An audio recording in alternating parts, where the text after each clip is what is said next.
Hello, I am Matt Coyne from Outside and Active, and today I am joined by Suzanne Shaw. Welcome, Suzanne. Thank you. Thanks for having me, Matt. It's quite all right. So we started the conversation like any Brit, I think, would, with talking about the weather. So we'll maybe skip that because who knows what it'll be like when we share this. But I wanted to talk about this crazy challenge that you've got coming up in just over a week's time, where you're running for 19 hours for the Samaritan's charity. 19 hours. Can you talk to us a little bit about where this idea came from?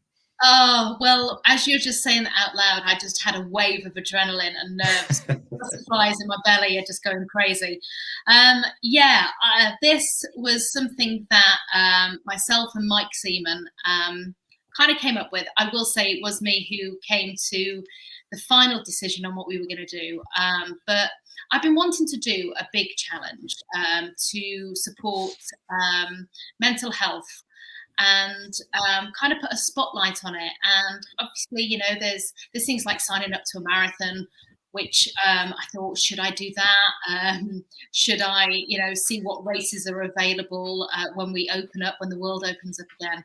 Yeah. And it just seemed to kind of cut the mustard doing something like a marathon. I don't know why. I mean, it's a mean feat doing something so big. It's incredible, yeah. But I just wanted to do something that really kind of signifies where we are with mental health. And when we started to do our research into it, we discovered on previous statistics that 19 people in the UK take their own lives every day. Wow. And that's where the 19-hour run came from. We considered 19 miles, but again, we just thought it's not going to be big enough. We need to do something big.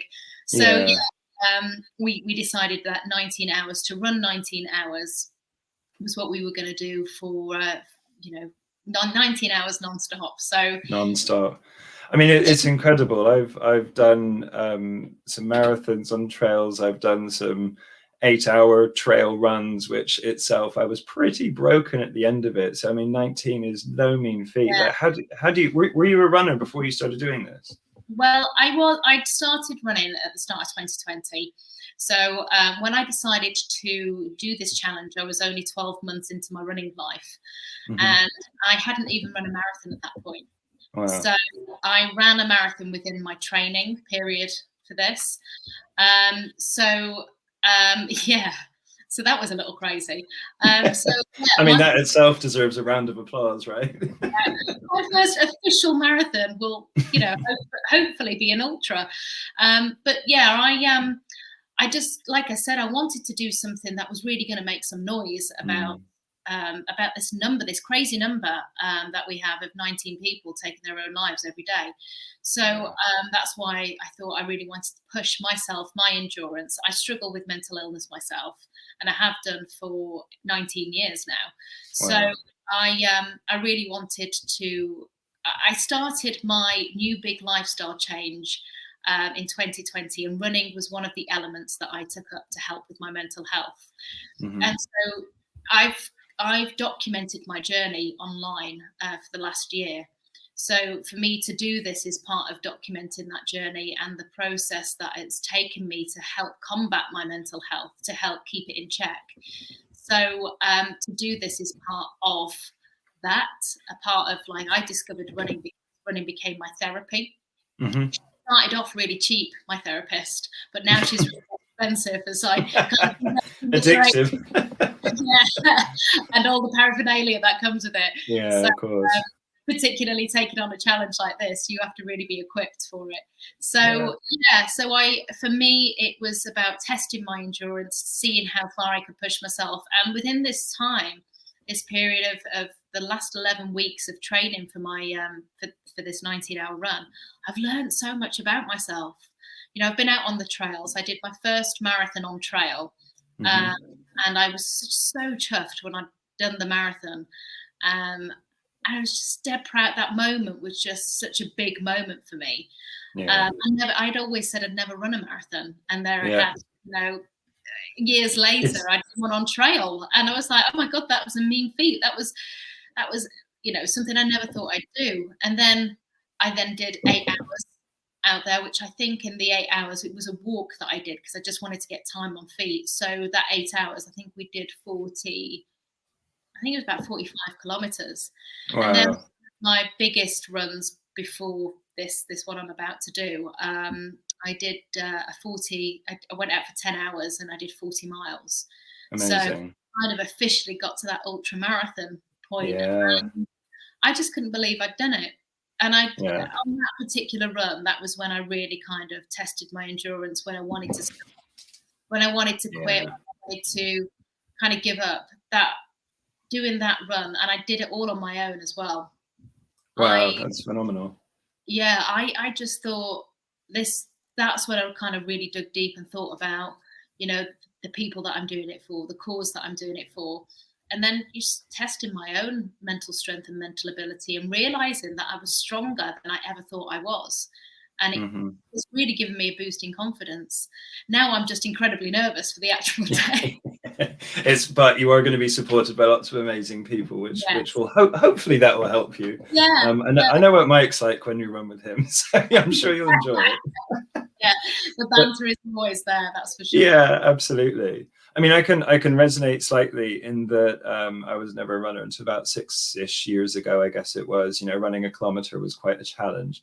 And I'd said to a friend of mine at a charity I was involved with at the time that I've never run a 5K. I'll do any of the other events that we're, sharing with people. I would never do a 5K. I'd never do a 10K. Sadly, we lost her, and then I said, okay, I'll do a marathon. So that's the first thing I signed up for. Like, sure, why not? So it's kind of I can resonate with that. And one of the things that I'm probably going to get emotional, but when it gets really tough, and it's that last bit for me, it was like my legs were cramping. I probably hadn't prepared enough in all the extra bits I needed maybe for that stage of the run. But I was probably about 6.5 hours in, and my legs were in a bad way, and I had only a couple miles to maybe go. So my coming out of it was kind of thinking about her and what happened there. Like, where do you go when it's that hard, and you're really trying to get to that, especially when you're out doing it on your own? Like, where do you go to sort of get that inspiration to keep going? I think first and foremost is I try and get out of my own head and become extremely present. And it is one foot in front of the other.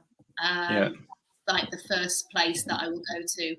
And then one thing that I've learned with this journey is when I physically fuel and put the food in my body, I have to do it in my mentally fuel as well at the same time and have my mantras.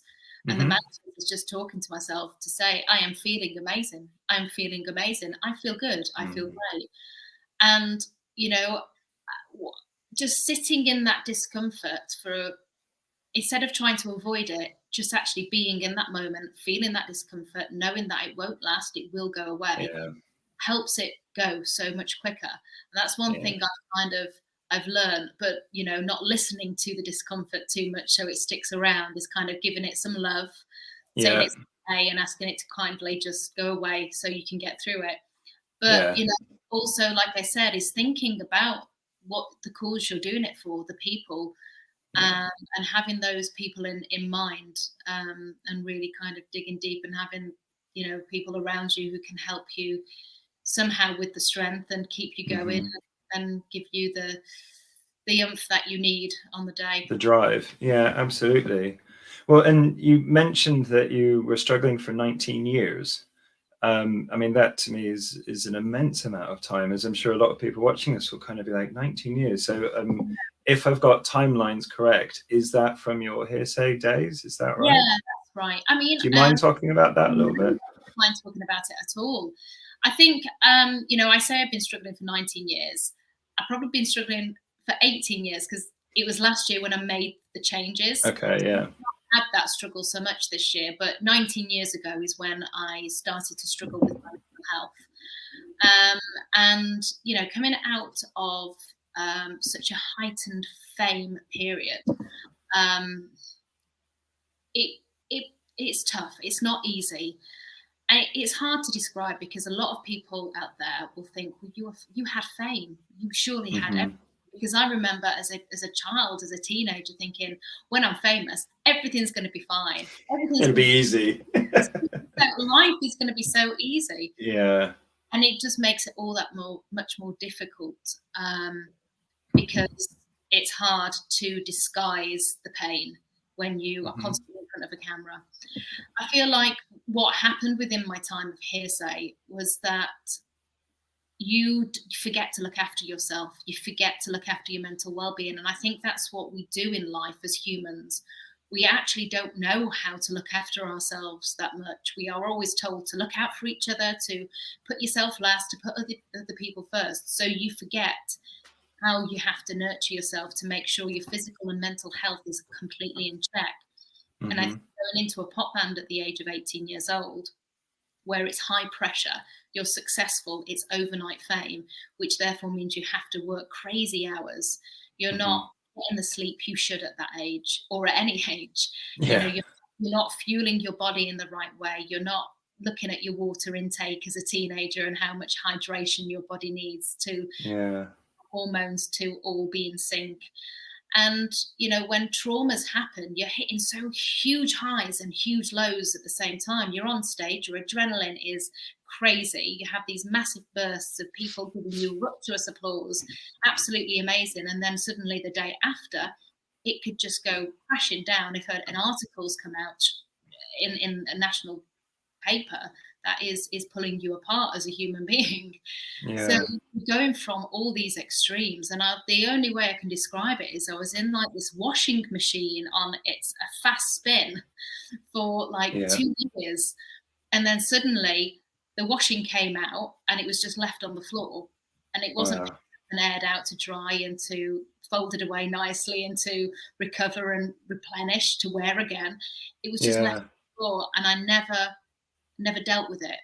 And so then I was just scrambling around in life, just trying to keep up appearances, keep a job in hand, public relationships where, you know, my relationships were very public as well. So I think the lack of understanding how to look after myself in that high pressure job at such a young age, that started to take its toll.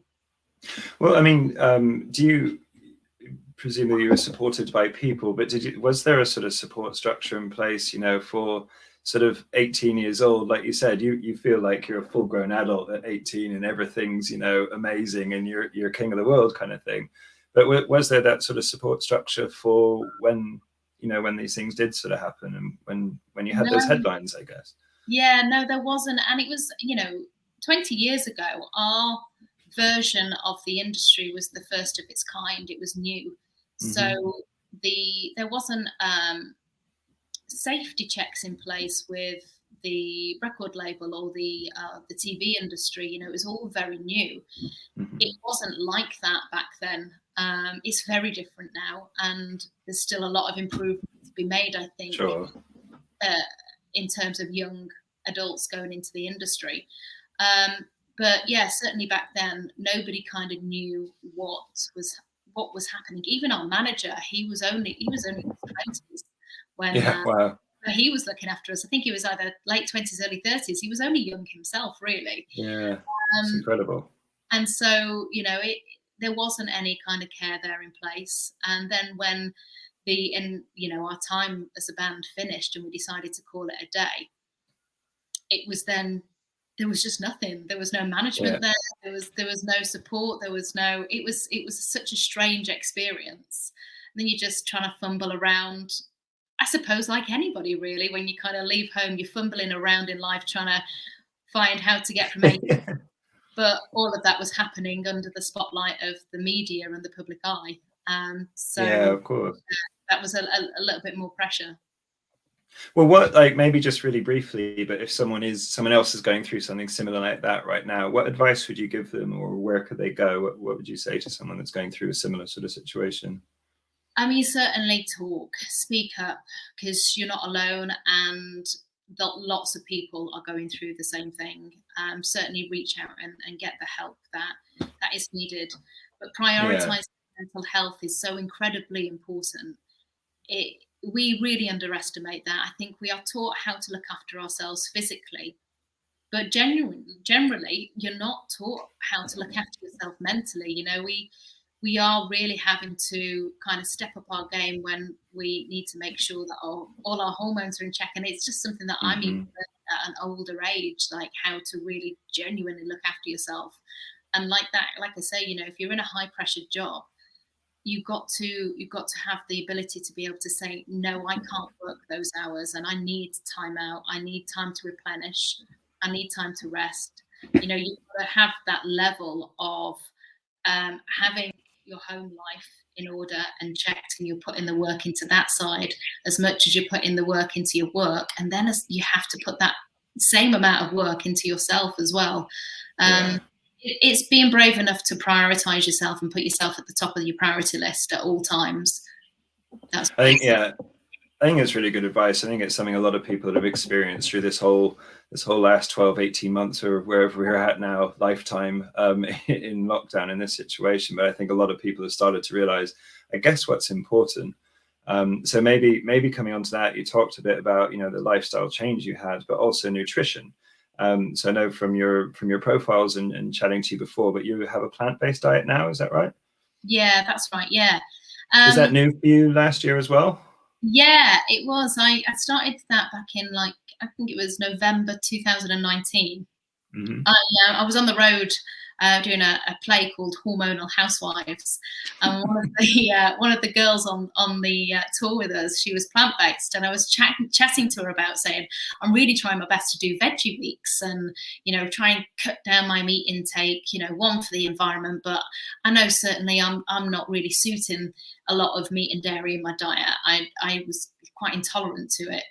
And she very, very slowly persuaded me to look at maybe not just veggie weeks, is to go vegan, go full plant-based. Yeah. And he told me a few documentaries to watch, What the Health, Game Changers. So yeah, I watched those and was completely shocked.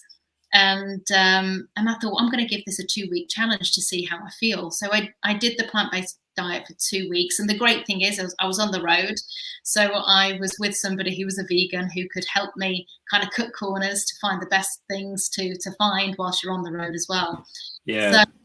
So I did that, and I felt incredible. And I thought, I'm going to do it for another 2 weeks. And then I knew at the start of 2020 that I wanted to quit alcohol. So I just thought, well, I'm just going to continue with a plant-based diet. Let's put them hand in hand and see what happens. And I've never looked back since. And then since going plant-based, you do so much more research and you discover more about the world of how beneficial not only for yourself being a plant-based diet is, but for the environment. And now, and it's opened up a world of, like, really looking at how we go day to day with our sustainability as a household as well. How we shop, who we shop with, you know, it's just really kind of changed our lives quite massively, actually. Yeah, it's interesting for us. I mean, it was probably maybe a number of years ago that we went vegetarian and similar plant-based for all the documentaries you mentioned and a whole load more. And we could probably talk about Seaspiracy, but maybe not today as well, because that's just like, wow. Quite incredible. But I think, I mean, maybe for your training, and this is what I get asked a lot. I'm training currently for my first half Ironman. It was supposed to be Ironman, but that's delayed. Thank you, COVID. But at least it means I only have to go half the distance this year. But it's the question I get asked the most of, like, you know, are you reading the right stuff? Are you doing this? Are you doing that? And I'd say, once you're training for something like this, like you are, you do research more and you do plan more and you do make sure you're probably getting more in you than, let's say, your average person walking down the street who doesn't do, you know, I guess the endurance type activity or that sort of level of activity. So what's kind of, it was actually a question, well, 2 questions. What's your sort of go-to snack when you're, you know, you're really needing something to pick you up on the trail? I've got 3. Flapjacks. I have these amazing flapjacks which are vegan that are always in my bag. They really do help pick me up. So banana saurine. Winner every time. Yes, because I would say banana, but actually they give me a little bit of an instant stomach cramp. So I have to actually put banana either in a smoothie or in something. So I get the boost of the banana and the potassium, and it helps with the leg. But also you know, it's not suddenly like, oh God, I've got a bit of a stomach cramp. That's not ideal. No, it's not. And cashew nuts. Yeah. Yeah, winner. Do you know something that we I tried? I was actually using, one of my kids is only 2, but I was using one of her pouches, and we mashed together banana, peanut butter, and a bit of sweet chili as well. I wouldn't say try it now because you're only like a week out and you don't want to be trying new things. But it's absolute winner when I've been sat on the bike for a couple hours. It's yeah, and it's easy to digest, like you said as well. Well, so that was one of the questions my kids asked, actually. But the second question they had, because they were too young to remember hearsay, so I did show them a few videos to go, this is who I'm talking to today. They're quite excited, I have to admit. But they said, if you listen to music when you're, you know, when you're out running, what's your sort of go-to song that's a real pick-me-up and, you know, really, really gets you going again? Well, I've got to say, it's the soundtrack to The Greatest Showman. Oh, really? Brilliant. Yeah. Oh, come on, ladies and gentlemen. I can see that lifting you up quite well.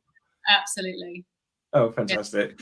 Well, so another question then, again, similar to the training I'm going through at the minute, and you're trying to balance, and you mentioned this kind of back when, you know, you're 18 and you're sort of on the road and times have changed a little bit for you.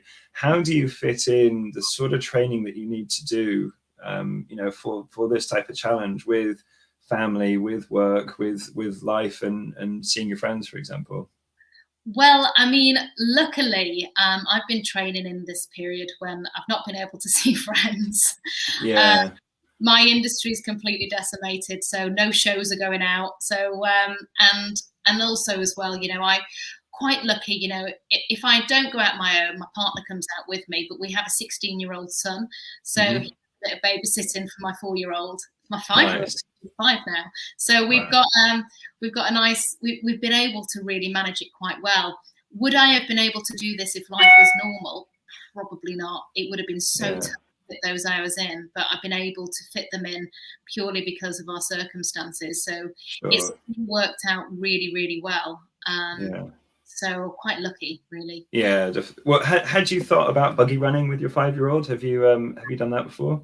No, not at all. I mean, he's out of I guess he's well out, of strollers and prams and things. Yeah, well out of stroller. But, of course.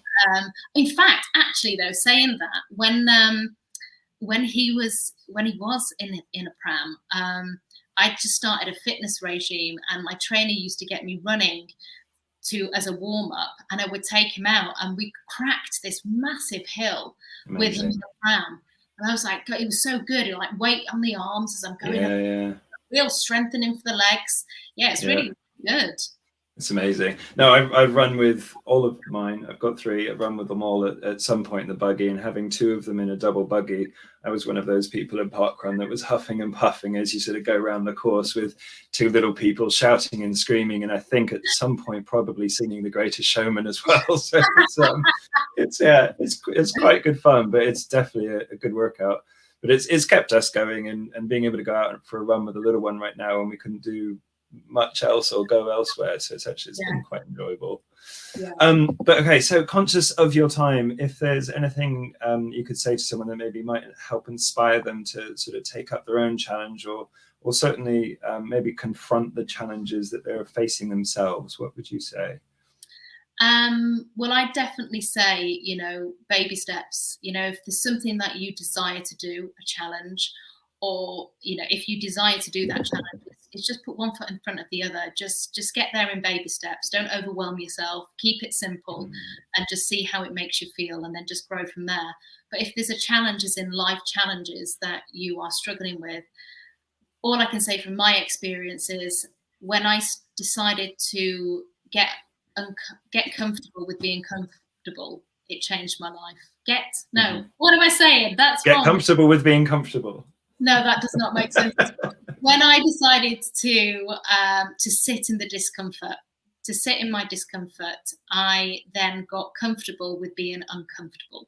That's what I was trying to say. Yeah, okay, that makes sense. So I think you know, you've got to really decide that you want to make some changes and listen to your fears, because they're actually not as scary as you ever think they are. That's fantastic advice. Thanks, Suzanne. Well, so I'm looking forward to the challenges next week. So probably a few days by the time we share this. I know I'm looking forward to doing a leg with you guys as well. So I think it'll be late in the day. So hopefully you're still going strong, and we'll help you get to the finish. But thank you very much for your time today, Suzanne. Thank you very much. Thanks for having me. Yeah, no problem at all. And we'll make sure we'll share the link and sort of drive as many donations as we can for you as well. So fantastic effort. And we really hope it has a successful day for you. Thank you. All right. Take care. Thanks. Bye.